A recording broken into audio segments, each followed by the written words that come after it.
welcome to Raccoon Tale. I hope you enjoy your time here and find peace in the stories we tell. If you liked the story, don't forget to like, comment, and subscribe to support the channel. The night before the grand wedding, Pei-su led his men to intercept my eldest sister, just as she was preparing to elope with her lover. He pulled her tightly into his embrace and swore that in this lifetime, he would never allow her to suffer a tragic death again. In that very instant, I understood, he had been reborn as well. In our previous life, my eldest sister had fled the marriage. I was drugged unconscious and stuffed into the bridal palanquin in her stead to complete the wedding procession. For 3 years as husband and wife, we clashed and tormented each other relentlessly. Eventually we set aside our grievances and resolved to live in peace together. Only for news to arrive that my eldest sister had passed away. By then, I already wielded absolute authority within the household. Pei-su was convinced I had ordered someone to assassinate her. He sat motionless in silence for an entire night. From that day forward, he treated me with the distant coldness of a stranger. He filled the entire rear courtyard with concubines and fathered a whole brood of children. Yet from then on, he never stepped foot inside my chambers again. Later, he died young. Before he drew his final breath, it seemed he had at last truly released every grudge he held against me. The enmities of this life are over. If there is a next life, let each of us return to our rightful places, never to be entangled again. Indeed, we had both been reborn. He wanted to complete the wishes he had left unfinished, and as it happened, so did I. My eldest sister was captured and dragged back home, while that man was beaten by Pei-su until he hovered between life and death.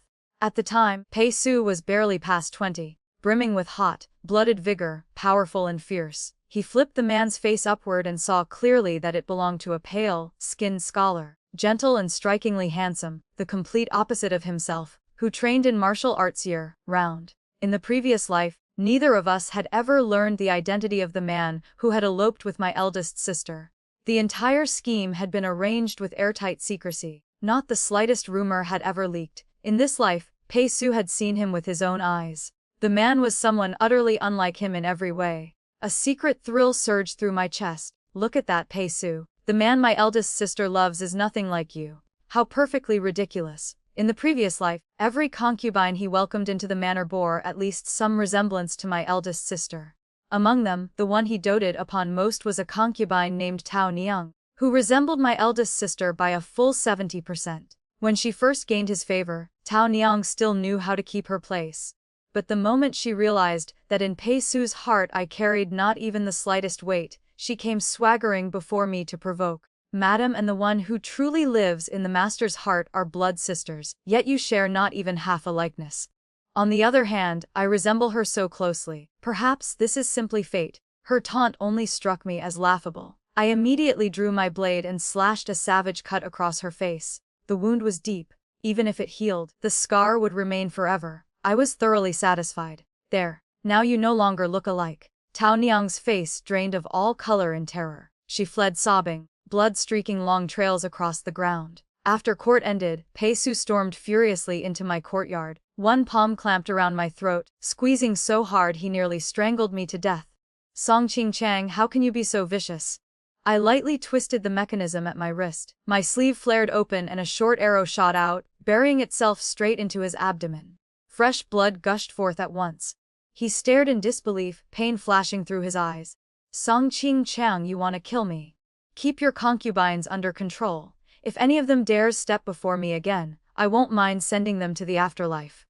That time, Pei-su's abdominal wound kept him bedridden for an entire month. I was locked inside the ancestral hall for 7 days and nearly lost my life. When I finally emerged, my throat was damaged and my voice had turned permanently hoarse. From then on, I no longer cared to speak. Tao Niang was sent away to another residence. After that day, none of the concubines in the entire courtyard dared provoke me again. Pei-su and I became complete strangers. We met only on festivals and holidays. On ordinary days he lived surrounded by a flock of fluttering beauties, while I kept vigil by the green lamp, quietly tallying accounts before the Buddha hall. This marriage had been bestowed by the emperor himself. We could neither divorce nor kill each other. We could only wear each other down day after day in silent torment. Now, I no longer needed to remain Pei-su's wife, and he could finally make up for the regrets of our previous life. Whether we lived happily or not, From this moment on, each of us would rely on our own abilities. My eldest sister was brought back and wept without end. Father flew into a thunderous rage while my stepmother hurled endless accusations. But my eldest sister cared only for her scholar. Pei Su dismissed everyone else and spoke with her in private for 2 full hours. Inside the room, the sound of sobbing gradually faded. At midnight, servants were sent in carrying ice and hot water. By morning, when the maids and senior matrons entered to help her dress and apply makeup, they found my eldest sister's eyes only slightly swollen. Powder and rouge would hide it perfectly. It was Pei Su who had stayed up all night using ice to reduce the swelling for her. Pei Su stepped out of the room. He had guarded her the entire night. His gaze swept across me, flashing a trace of disgust. Are you acquainted with a man named Yuan Cheng? Yuan Cheng was the scholar who had eloped with my eldest sister. In both the previous life and this one, this was the first time I had ever heard his name. I shook my head. Pei Su gave a faint, mocking smile, clearly unconvinced. You'd best not know him. Fury flared inside my chest. In the previous life, he had lived until 40. I had spent more than 20 years beside him and long since understood exactly what kind of man he was. Yet in this life, toward me, someone he had barely met a handful of times, he rushed to pass judgment so readily. It was utterly revolting. I spoke coldly. Eldest sister knows far better than anyone. You might as well ask her directly. Pei Su's face darkened. With that temperament of yours, you deserve every hardship that comes your way. In the first 3 years of our previous life, Pei Su and I had gradually reconciled. He hated my eldest sister. I hated everyone inside the household. Sometimes, when we set aside our prejudices, we would reminisce together. I told him about my own background. My stepmother was a great beauty. Father loved her so deeply that he swore an oath never to take any concubines when he married her. Yet one drunken night, he slept with a maid who served my stepmother. That maid later became pregnant with me. From the moment I was born, both father and my stepmother despised me. Later, after my birth mother died, I was sent to serve beside my eldest sister as her personal maid. My eldest sister hated me, loathed me, treated me like a thorn in her eye. If she had not fled the wedding, probably no one in the entire household would even remember that a second young miss like me existed. At that time, Pei Su had pitied me and promised he would treat me kindly. That was the beginning of the warmth that slowly grew between us. We once shared a stretch of sweet, tender days. But later, that very past became the excuse he used to attack me. If you truly were good, why would your father not love you and your mother not cherish you? You should ask yourself whether the fault lies with you. Sung Ching Chang, a heartless creature like you deserves to be cast aside by your own family and left utterly alone. He was wrong. When I died, his children and grandchildren surrounded my bedside in layer after layer, every one of them desperate to show filial piety, in hopes I would leave them more of the family fortune. The previous life taught me 2 truths. First, a man is never as reliable as money. Second, never easily hand your heart to anyone, lest your sincerity become the blade they drive back into your chest. The world turns and changes, loneliness falls like snow. I had to learn to endure solitude and absolutely never allow my heart to stir again. I looked at Pei Su, the corner of my lips curving faintly. You're quite fortunate. Your wife nearly ran away. Pei Su exploded in anger and flung his sleeve as he stormed off. Whether in the previous life or this one, every time we argued, he had never once bested me. I only ever lost because my physical strength could not match his. That was why I spent good silver hiring the finest blacksmiths to craft hidden weapons for me. I equipped myself with an entire arsenal of concealed arms, sleeve arrows, flying daggers hidden on my person, lethal spikes that could be launched in the blink of an eye. The hairpin in my hair concealed poison needles. The ring on my finger hid a diamond, thread garrote that could strangle a person. I also trained relentlessly with flying blades, ensuring that if one day I was stabbed to death, I would at least drag someone down with me. Later, none of those weapons were ever needed. Pei Su died of illness. As for me, I had exhausted every ounce of my heart and mind until life suddenly felt meaningless. My body collapsed swiftly afterward, and I followed him into death. In this life, I simply wanted to live once with true, unrestrained satisfaction. My eldest sister summoned me. What exactly did you say to him just now? My eldest sister had always been naturally suspicious. If any maid outside the courtyard spoke more than a few words to me, she would slap me without hesitation. The fact that I had spoken with Pei Su had touched a raw nerve. I answered. He said I make people sick, and that I deserve every hardship. My eldest sister smiled, her face a perfect blend of triumph and false pity. Do you know why I changed my mind? Because Pei Lang told me that if I left, he would be forced to marry you as his wife. He refused to be paired the daughter of a lowly maid. He begged me to pity him. Song Qing Chang, you truly are pitiful. It seems you are doomed to live out that lowly fate for the rest of your days. She climbed cheerfully into the bridal palanquin, already having forgotten all about her scholar. I watched her retreating figure and thought, in the previous life, she had only died after 3 years on the run. Her lifespan really was a bit too long. She should have died much sooner. In the middle of the night, I dressed entirely in black, masked my face, and slipped into the woodshed where Yuan Cheng was imprisoned. I released him. Yuan Cheng thanked me profusely and followed me out of the manor. Once we were outside and nearing a medical hall, I hurled a blade and severed the root of his future lineage. Daring to fight over a woman with my master, you deserve death. Yuan Cheng was hardly innocent. In the previous life after Pei Su died, I discovered in his study the letters my eldest sister had sent to Yuan Cheng. The paper had yellowed, the corners were curled from frequent handling. They were clearly letters read and reread countless times by the recipient. In them, my eldest sister wrote that she had been deceived and suffered endless torment. She knew she had withered and lost all dignity to continue living. She feared only that she would tarnish Pei's reputation, and that even in death she would find no peace. She begged Pei Su to rescue her. She was willing to serve him as slave or maid for the rest of her life, if only he would forgive her.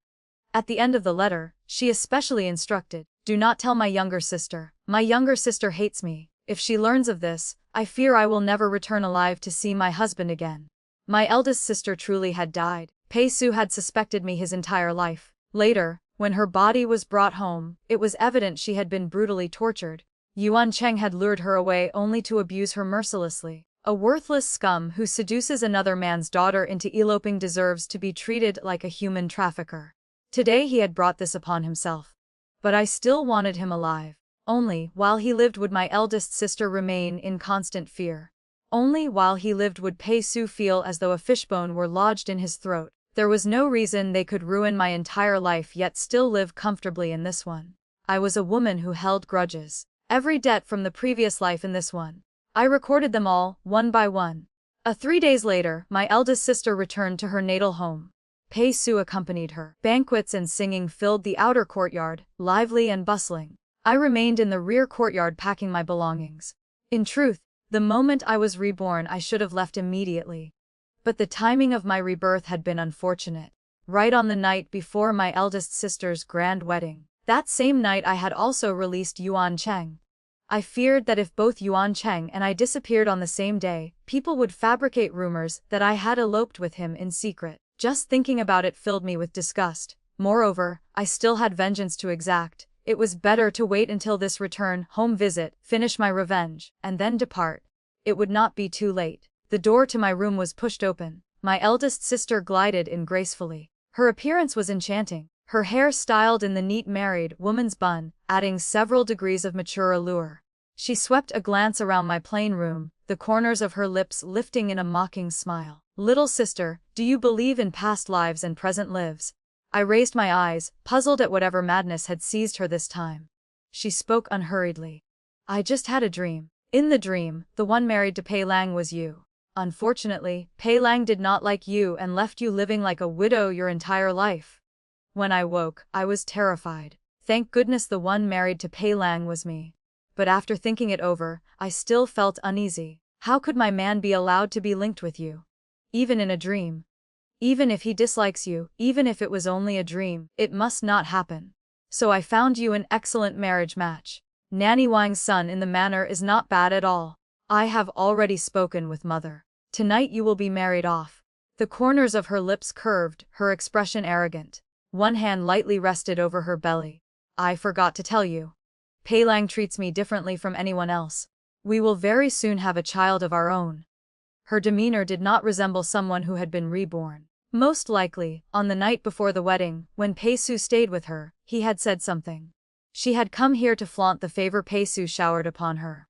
Otherwise, showing off would be like wearing brocade in the dark, utterly lonely. I stepped closer to her, leaned in beside her ear, and whispered softly, "Elder sister, Yuan Cheng, I spoke very quietly, only the two words, Wan Cheng, were clear. My eldest sister startled and hissed in a low voice. What did you say?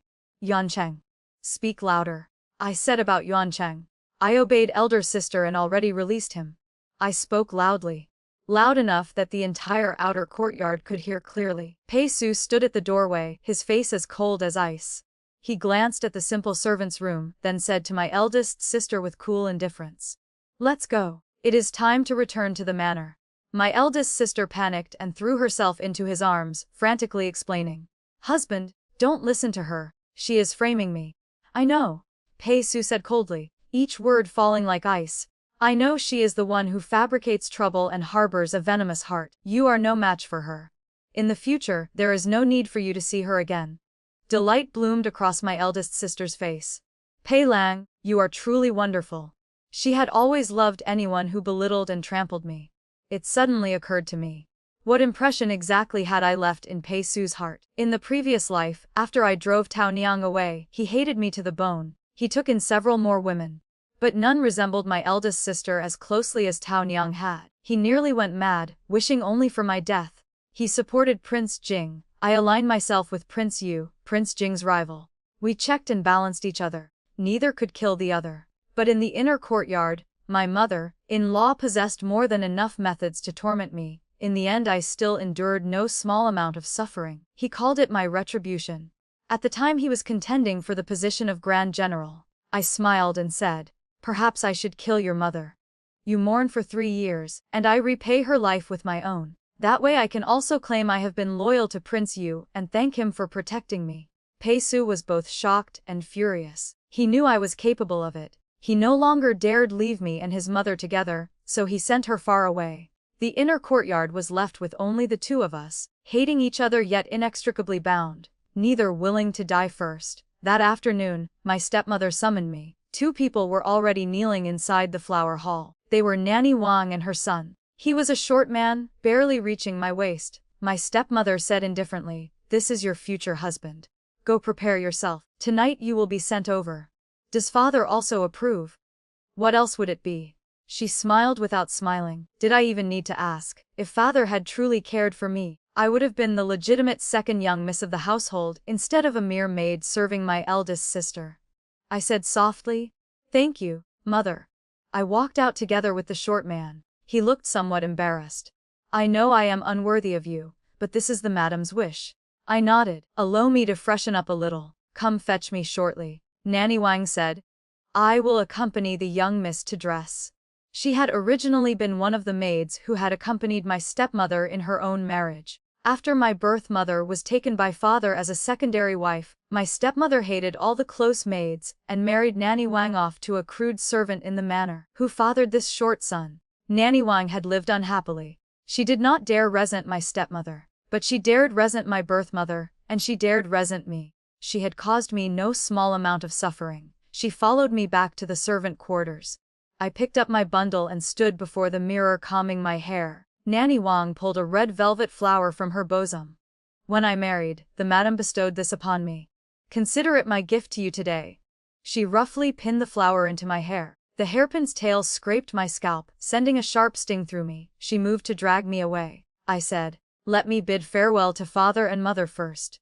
Nanny Wang sneered. The master and madam have no desire to see you. Nanny Wang, from now on we will be one family. If today I leave this door casually, I fear I will never again have the chance to ask father and mother for any silver. Nanny Wang released me. Guessing that father had finished court and was dining with my stepmother, she led me to the outer courtyard. She went inside to speak a few words, then told me to enter and serve tea to father and my stepmother. She winked at me, signaling all the attending maids to withdraw, clearly so I could throw a tantrum, roll on the ground, and beg father and mother for money. Father and my stepmother sat high on the dais, their expressions cold and indifferent. I was living proof of father's infidelity. I was the stain upon my stepmother's perfect happiness. They had been indifferent to me their entire lives. In the previous life, when my eldest sister fled, they urged me to marry in her place. When I refused, they drugged me and stuffed me into the bridal palanquin. I was forced to perform the wedding vows. Even in the bridal chamber I remained tightly bound, a walnut stuffed in my mouth. Pei-su was furious, feeling utterly humiliated. I was also filled with resentment, feeling that fate was unfair. I had clearly saved enough silver, secretly arranged an escape route, and planned to slip away during my eldest sister's wedding when security was lax. Yet everything had been ruined. I cursed Pei-su, cursed father and mother, cursed my eldest sister, cursed everyone I laid eyes on. Pei-su gradually calmed after listening. He realized I was even more pitiful than he was. Thus he no longer seemed quite so pitiful himself. He said the matter could not be dropped. He took me back with him. He spoke coldly to father and my stepmother. If you want me to accept Song Qingchang, fine. Announce to the world that Song Yuzhen died of illness, and she is never to return. Otherwise I will return the bride and accuse you of deceiving the emperor. In any case, I no longer wish to marry a daughter of the Song family. The marriage between him and the Song family had been arranged by the emperor after weighing all advantages. I once thought he felt nothing for Song Yuzhen and was simply acting out of necessity. Only much later, after I had gradually developed feelings for him and discovered the portrait of Song Yuzhen hidden in his study, did I learn he had fallen in love with my eldest sister at first sight. He had prepared lavish betrothal gifts, captured wild geese, and waited eagerly for the wedding day. Instead he received an unexpected bride. Father and my stepmother had no choice but to agree and publicly announce that Song Yuzhen had died of illness. They believed I had incited Pei-su. From then on they hated me even more. Outwardly they called me unfilial and useless at serving my mother-in-law. Inside the manor they secretly beautiful maids to Pei-su's side. Pei-su felt some pity for me. Your parents hate you this much. At the time I was not yet a vicious woman. My heart stirred at that tiny bit of pity. I thought perhaps living with him would not be so bad. Pei-su laughed that I was still young and told me to wait until I grew up a little more. After 3 years of reconciliation we confirmed our feelings, until the news of my eldest sister's death arrived. Father and my stepmother went mad and spread rumors everywhere that I had murdered my eldest sister. They produced piece after piece of evidence: a blood-stained dagger, testimonies from servants, a command token I had once issued. Every item pointed straight at me. Pei-su began to suspect me as well. He regretted having entrusted me with the management of the inner household, allowing me free rein over the servants. He quietly transferred away those loyal to me. When I tried to explain, he merely said coldly, "The person is already dead. Say whatever you like." I stormed into the Song Manor and confronted my stepmother. My stepmother stood on the high steps, gazing at me with icy contempt. "My daughter is dead. A girl born of a lowly maid like you. On what grounds do you deserve to live comfortably? A servant's spawn remains a servant's spawn forever. Don't even dream of climbing over my head. As long as I live, I will make sure you live a life worse than death." She meant every word and carried them out. Every later concubine Pei-su took who resembled my eldest sister had been secretly arranged by her. I learned from her example. I found a young woman who closely resembled my stepmother and sent her to father. Father naturally fell, keeping her as an outside mistress. My stepmother went insane. In the end she finally understood that a man's belt is undone by his own hands. Scandal about the Song family spread everywhere. Pei-su began to fear me. He said our entire family was mad. I also grew disgusted with myself for acting this way. Vengeance was vengeance, yet it allowed father to benefit. I refused to accept it. One late night, when father returned from his outer chamber, I had someone sever his root and feed it to the dogs. From then on I lived in peace. My stepmother lived in peace as well. She began to despise father and focused all her energy on raising her son. That elder brother of mine had bullied me since childhood. I had a premonition that if he rose to power, my days would not be peaceful. I sent a clever young official to my stepmother. He was skilled at serving and possessed masterful techniques. Before long, my stepmother became pregnant. Afterward, my stepmother disappeared. The Song family was left with only father and my elder brother in charge. Father was crippled and dared not let others know. My elder brother observed mourning, lost the official post he had just obtained, and after 3 years had little chance of reinstatement. His future hung in the balance. They hated me, but they no longer dared raise their voices against me. Pei-su had not been wrong. We were all mad. Well, I personally poured the tea and knelt respectfully to offer it to father and my stepmother. "Your daughter is unfilial. This is the final time I will serve you. I only wish you both every blessing and lifelong harmony." Father sighed softly and drained the cup. My stepmother curled her lips in a faint sneer, drank, and immediately began lecturing. Once you marry into another family as a wife, you cannot behave as you did at home." Before she finished speaking, she clutched her head and slumped limply onto the chair, eyes wide with furious rage as she stared at me. Father staggered to his feet, then collapsed heavily to the floor. I rose, dusted my hands, and smiled. "Top-grade knockout drug. I spent quite a sum of silver on it. Using it on the two of you can be considered not a waste. In the previous life, to protect myself, I had sought out every crooked path I could find. Poisons, knockout drugs, paralytics. Whenever I heard of them, I spent money to acquire them. After suffering many losses, I finally located the Tang family in western Chuan. Their goods were excellent, as long as you paid enough silver. They would even customize according to the client's wishes." I pulled the hairpin from my stepmother's hair and flung it straight toward Father's lower body. Blood sprayed out instantly. Father's eyes bulged, his mouth opened wide, but only a short hoarse cry escaped. My stepmother panicked, tears pouring from the corners of her eyes. I drew out a long needle and drove it straight into her ear. "Since you enjoy listening to twisted words, you may as well stop listening altogether." I had originally wanted to blind her eyes as well. But if she were blind, how could she witness the Song family's downfall? I would leave that for later. I dragged the two of them into the inner chamber. I searched everywhere, gathering banknotes and gold and silver, and stuffing them into my clothes. Before leaving, I looked at Father. "Father, remember to keep this secret. You wouldn't want to lose your position and be mocked as a eunuch, would you?" Father's eyes widened until the corners nearly split, but he could not move. He could only endure the agony. A further surge of delight filled my heart. My memories of my birth mother had already faded, only the image remained of the day she died, blood pouring from her lower body. Each time I recalled it, my heart grew colder. At that time she had been pregnant again. Father personally forced her to drink the medicine. He only wanted a plaything, he had no intention of disturbing the peace of the household. "My birth mother did not survive." Father felt a trace of regret, he said, "Useless thing." His voice was ice, cold and piercing. Now, watching blood pour endlessly from his lower body, I said with cool indifference, "Useless thing." Then I turned to my stepmother. "I forgot to mention that on the day my eldest sister returned to her natal home, I slipped a sterilization drug into your food and soup. The bowl of soup she loves best contained the highest dose. When you have time, invite a physician to examine my sister. The medicine only affects women and does not harm men. Your son-in-law can still father children. Be sure not to let him know. Otherwise, my sister's position as principal wife may become difficult to maintain." I walked out. The glow of sunset blanketed the sky, the evening light soft and gentle. It was a beautiful day. Only the eyesores remained. Nanny Wang was waiting for me. I deliberately let her glimpse the corner of a banknote. She immediately broke into a wide smile and reached out to snatch it. I leaned aside to avoid her. Nanny Wang pouted and prepared to send someone inside to attend them. I said, "Don't go in. Father and mother are in a rage, whoever enters now will be scolded." Everyone halted and stood guard outside the door. Nanny Wang hurriedly led me away. I held no wedding ceremony. Like the other maids in the manor, I pinned a single red flower in my hair, slung my bundle over my back, and considered myself married the moment I arrived at my husband's house. Whether any proper rites awaited me there would depend on their conscience. The short man stood waiting at the side gate. He reached out to pull me. I dodged. Nanny Wang ground her teeth and hissed, "Wait until we get home and see how I discipline you."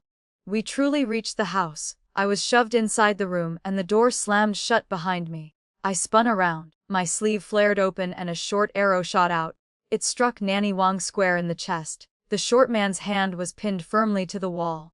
Both of them screamed in agony, but I swiftly gagged them. I bound them tightly with rope until they could not move an inch, then stuffed walnuts into their mouths so they could not cry out. In the previous life, when I was forced into the bridal palanquin, it was Nanny Wang who had tied me up. I had dislocated my wrist. The rope bit into my flesh. After it was removed, I could not lift my arm. It took 3 full months before I could move it again. Yet the tendons and bones had been damaged. Every time I twisted it at a certain angle, pain stabbed like needles. I broke one of Nanny Wang's arms. Tears and snot streamed down her face. She and my birth mother had once been close maids to my stepmother. There was a time when they were like sisters. But later, she had been the one who tormented my birth mother most cruelly. In the previous life, when I dealt with my stepmother, I had taken care of her as well. I once asked why she hated my birth mother so deeply. Unable to endure the pain, she had told the truth. We were both lowly servants. Why should she be allowed to climb into the master's bed? On the day father forced himself on my birth mother, she had been present. Father chose my birth mother and ignored her. From that moment, hatred took root. Later, when she was implicated in my stepmother's anger and married off to a lowly servant, her hatred for my birth mother grew even fiercer. When father forced my birth mother to drink the abortifacient, it was Nanny Wang who secretly increased the dosage, causing her to die miserably. She received a reward from father. She received another reward from my stepmother. In this life, I no longer wanted to ask anything more. I only wanted to take my revenge cleanly and then leave without a trace. I forced a pill into her mouth. Behave yourself. Don't go outside spreading nonsense. Every month I will give you one antidote pill. Otherwise, just wait for your guts to rot away until you die. Nanny Wang panicked. I opened the door and slipped away silently. In truth, there was no antidote. It was a condensed cinnabar pill that would slowly corrode her body, making her decay little by little. Night fell, the moon shone bright. The darkness was hazy and dreamlike. I stepped quietly into the shadows, my heart more at peace than it had ever been. Rebirth was truly wonderful. I finally had the chance to live once for myself, instead of becoming a mad, venomous widow trapped inside Pei Su's inner courtyard. Unable to divorce, unable to escape, even in death, still bearing the title of husband and wife. I loathed that ending down to my very bones. Fortunately, in this life I could turn everything over and start anew. Delight filled my chest. While I climbed the mountain and arrived at Qingyin Temple, I donated a generous sum for incense and oil, then settled there. I strung a hammock between two trees and, on clear sunny days, lay basking in the warmth. The old nun in the temple shook her head at the sight of me. Qingyin Temple was a small, quiet place with thin incense offerings. The nuns needed the silver I provided. The prosperous temple with abundant worshippers was Fogwang Temple on the opposite slope. In the previous life, when Pei Su and I were still on good terms, we had once visited Fogwang Temple to pray. I never knew what he prayed for. As for me, I had prayed mornings of smooth fortune, evenings of serenity, year after year exactly like today. Unfortunately, the world turned. Those had been my final happy days. Later, Pei Su's courtyard filled with concubines and children arrived one after another. For a period, the rear courtyard rang with the sound of babies crying every single day. I was irritated beyond endurance. I left the manor to wander. I wanted to pray to Buddha, but Buddha could not save me. I wanted to worship the gods, yet seeing the crowded shrines made me unwilling to step inside. Unconsciously, I walked to Qingyin Temple. The temple hung suspended on the cliffside. No one knew how much manpower and resources had been spent in ancient times to build it. The beams were intricately carved, the eaves soaring high. It must once have known glory. Yet now only old walls and ancient tiles remained, dilapidated and desolate. Prosperity lasts but a moment, impermanence is eternal. I fell into a daze. A voice spoke, worried, "Miss, are you all right?" I turned my head. A refined scholar stood there. He wore simple cloth robes, his eyes full of concern. His name was Xu Yinji. Outwardly, he managed the temple's farmland, coming up the mountain once every half-month to report accounts and purchase necessities for the nuns. That was his public identity. Later, after Pei Su died, the emperor passed away suddenly. Prince Jing and Prince Yu fought for the throne. In the end both sides were gravely wounded and suffered heavy losses. The posthumous son of the late crown prince ascended. The new emperor welcomed the crown princess, who had endured in hiding at Qingyin Temple, back to the palace and honored her as Empress Dowager. Then he began rewarding meritorious officials. The very first to receive a reward was Xu Yinji. Yinji, with yin, meaning hidden, he was precisely the hidden son of the late crown prince. The new emperor honored him as imperial guardian. He resigned from office and returned to seclusion. Once his task was complete, he shook out his sleeves and left, caring nothing for fame or fortune. The first time I met him was beside the cliff at Qingyin Temple. He thought I intended to jump, and I, because of that sudden concern from a stranger, felt my eyes grow hot. He handed me a handkerchief. "Miss, if you want to cry, then cry. It might feel better after you let it out." Crying solved nothing. Yet weeping freely before a stranger became the only way I could pour out everything I felt. I cried until my heart felt torn apart. I pounded on him and demanded in a hoarse voice, "Why didn't you believe me? Why didn't you believe me? We clearly said we would be honest with each other. Why did you use the secrets I told you to hurt me? Why?" Just why? Fury, despair, confusion, humiliation, and resentment. The vast world. Where was home? I had never had a home, he said. All right, it's all my fault. All my fault. I will never wrong you again, I swear. I fainted. When I woke, I was inside Qingyin Temple. The sound of sutras chanted evenly throughout the temple, peaceful as still water. I left a stack of banknotes and slipped away quietly. Afterward, I personally went thank Xu Yinji. I saw him being bullied. The landlords at the foot of the mountain wanted to seize the temple's fields. I dealt with them casually and gave him 1,000 taels in banknotes as thanks for letting me vent my anger on him. Xu Yinji refused. I insisted he keep it. A small child ran over, hugged his leg, and looked up at me. I took out a piece of malt candy and offered it to the boy. The child glanced at Xu Yinji. Xu Yinji sighed, bit off a piece himself, waited a moment, then gave the rest to the child. At the time I simply thought his family was strict and did not easily accept food from strangers. Only after the new emperor ascended did I understand. Xu Yinju feared someone might poison the imperial grandson, yet he pitied the child for his hardships, so he tested everything first and only gave it to the boy once he confirmed it was safe. Those were the few rare times I met Xu Yinji. Later, I remained trapped in the Pei family's swamp, fighting heaven and earth, until I quietly died. He concealed his name and traces, raised the imperial grandson, achieved success and fame, then resigned and returned home. From then on our paths never crossed again. In this life I came to Qingyin Temple precisely to wait for him. If I had been reborn, in the previous life I could supply Prince Yu with such vast wealth and resources. In this life I could also help the young imperial grandson. One early morning in the 4th month, I leaned against a tree trunk, lazily chewing on a willow twig while brushing my teeth. Through the thin morning mist, I saw a man slowly climbing the stone steps, leading a small child by the hand. The mist was hazy and silent, his eyelashes were damp with dew, carrying the moist breath of spring, and they struck straight into my eyes. He nodded gently to me. Suddenly the willow twig in my hand felt ridiculously coarse, making me look utterly foolish. He went inside to report accounts to the nuns. The child ran around the temple grounds. The door that had remained tightly closed ever since I arrived gently opened, and a nun stepped out. She had a refined, elegant appearance, with a faint melancholy between her brows. When she saw the child, her eyes softened. She spoke tenderly. Dudu, you've come. I could not hold back a laugh. The future emperor was actually called Dudu. Everyone looked at me. I took out a piece of malt candy and smiled. Dudu, want some candy? Then I broke off a piece and put it in my own mouth first. The candy was truly sweet. All those bitter days, stay far away from me now. Well, I used the excuse of reading palms and told fortunes for the nuns in the temple. The former crown princess, now Nun Huizhen, did not believe in such things. But Dudu was interested. He stretched out his little hand and happily let me examine it. I deliberately paused for a long while, then said solemnly, "An extremely noble fate. Endure 20 years of tasting gall and lying on thorns, and all wishes will be fulfilled." Nun Huizhen's eyes flickered. Xu Yinju looked at me, momentarily dazed. When they descended the mountain, I handed Xu Yinji a brocade pouch. He was surprised. "What is this?" I said. "A token of sincerity." Inside were 10,000 taels in banknotes together with the events that would soon unfold in the capital. Please open it 3 days from now. Xu Yinji remained silent for a long moment, then nodded. He was a gentleman who kept his word.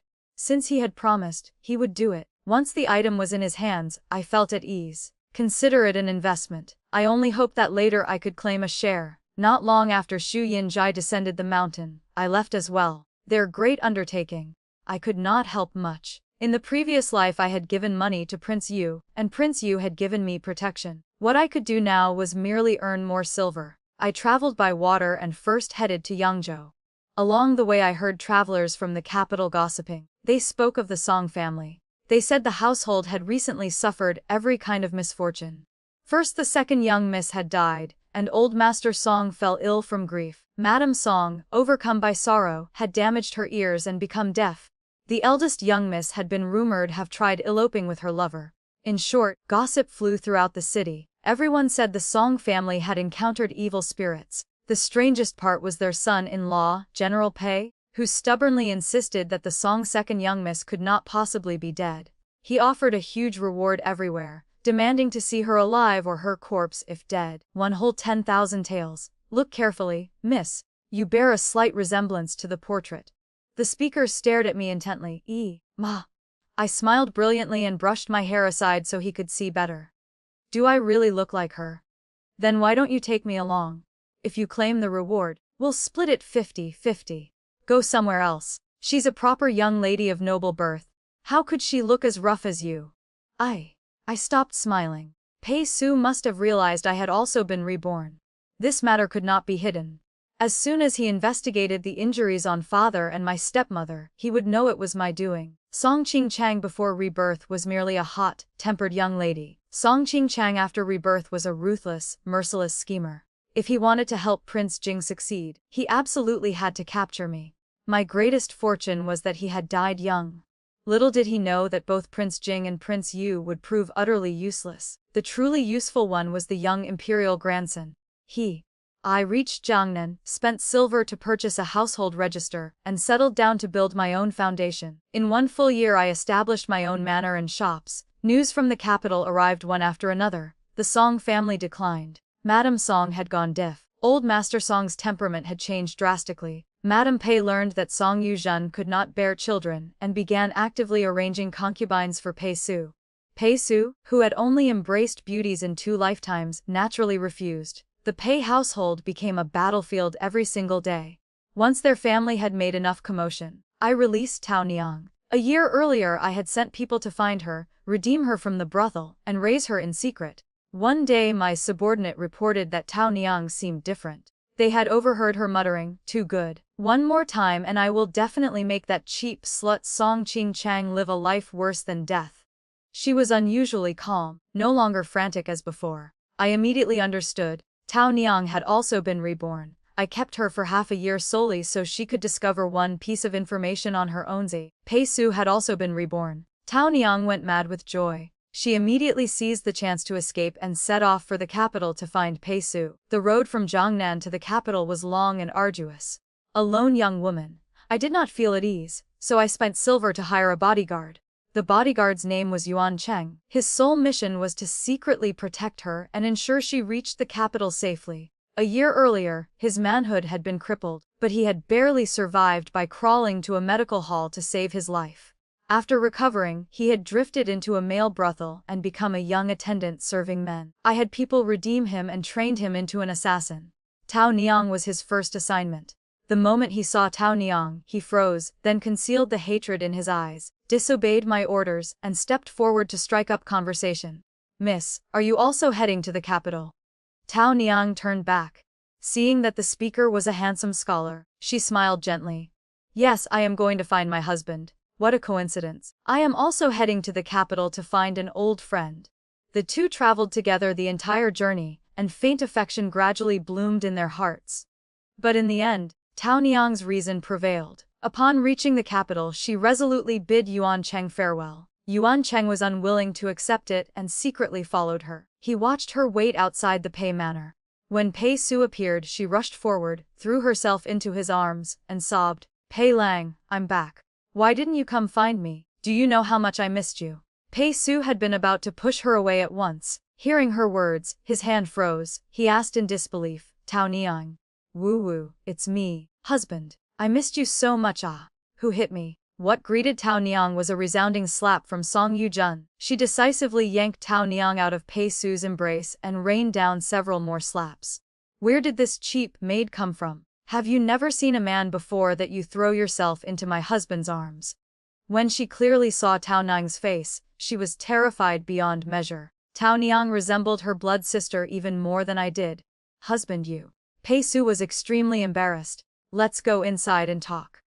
From then on, the Pei household turned into a breeding ground for Gu insects. Everyone raising poison, everyone releasing poison, all waiting for the other to fall first. Every piece of news that reached my ears was delightful. Song Yuzhen and Tao Niang fought to the death. Song Yuzhen had Pei Su backing her, but behind Tao Niang stood Madame Pei, who was desperate for a grandchild. Both sides stabbed straight at each other's hearts. Because of this, Song Yuzhen also learned, after she died in the previous life, Pei Su had not remained chaste like Jade. Instead he had taken concubine after concubine and fathered child after child. Yet now she herself could not bear any. Those side chambers who resembled her could still give birth. The deep affection she had once been so proud of had now become a joke. In the end, Song Yuzhen could not defy Madame Pei. Pei Su was exactly the same as in the previous life, lacking resolve. Tao Niang was about to be taken in as a concubine. On the day the ceremony was held, Song Yuzhen lost her soul. She chased out all the servants and smashed an entire pile of porcelain. A hand clamped over her mouth from behind. She panicked and tried to scream. Yuan Cheng's voice whispered beside her ear, "Zhenjun, don't shout, it's myth. You're Yuan Lang." Song Yuzhen's face turned deathly pale with fear. Yuan Cheng coaxed, "That year you left me. I don't blame you.